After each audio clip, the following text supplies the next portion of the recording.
Hello, welcome to Keen Learning. My name is Juan Sebastian Garcia, and we are in the Windows 11 class.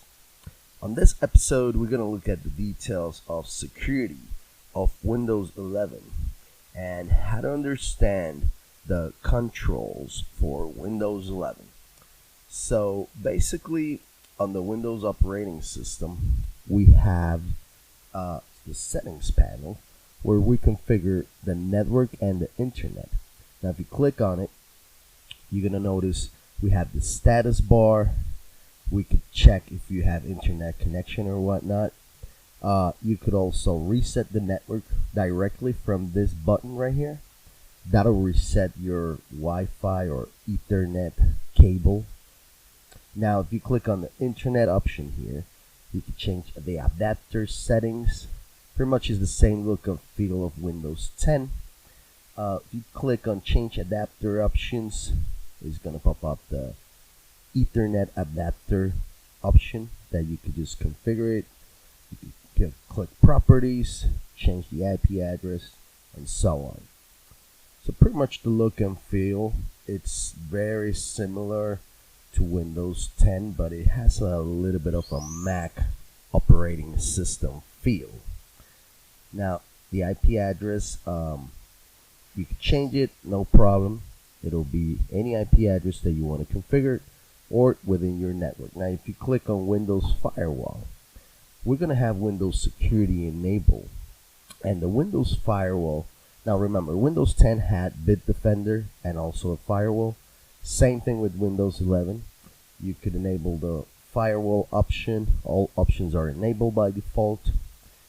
Windows 11 has a lot of good features for security. If you click right here on virus threats, you could have a virus check by Bitdefender and Windows Security.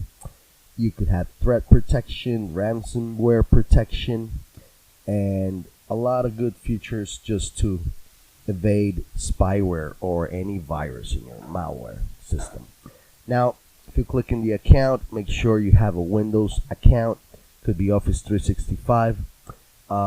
This account is connected to the cloud, to the Microsoft Azure cloud. Now you have a dynamic lock as well. And other than the Ethernet options, we have the security settings. Now let's click under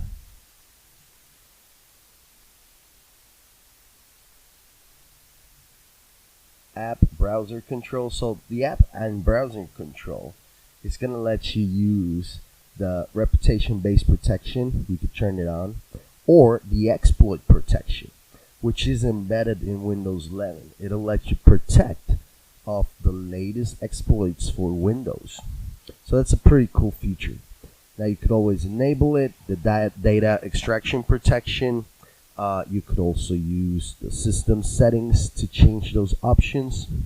Now the exploit protection, again, it just protects Windows 11 to be hacked. Now other options we have program settings. Make sure you could click on those and turn them on, everything on. That way your Windows machine is going to be fully secure. Now we also have check apps on files, smart screen for Edge, pop-up blocking. So those are security settings that are enabled. Now that's for the app and browser control. Now the other thing we could look at right here is the options for the Windows security, device security. So we have core isolation enabled. The devices that come built in, you could have memory integrity, which prevents malicious attacks as well with memory integrity. So those are pretty cool, good features that Windows 11 brings. Now under the option of apps, you could click and check at device performance and health report. It'll show you the options, family options if you want to turn on parental controls and whatnot. And that'll be all the options that we could see on Windows 11 for security. Also, if you click on protection history, you could check any vulnerability that is potentially happening, and you could check it, block it, and take control. Alright, so thank you and see you on the next episode.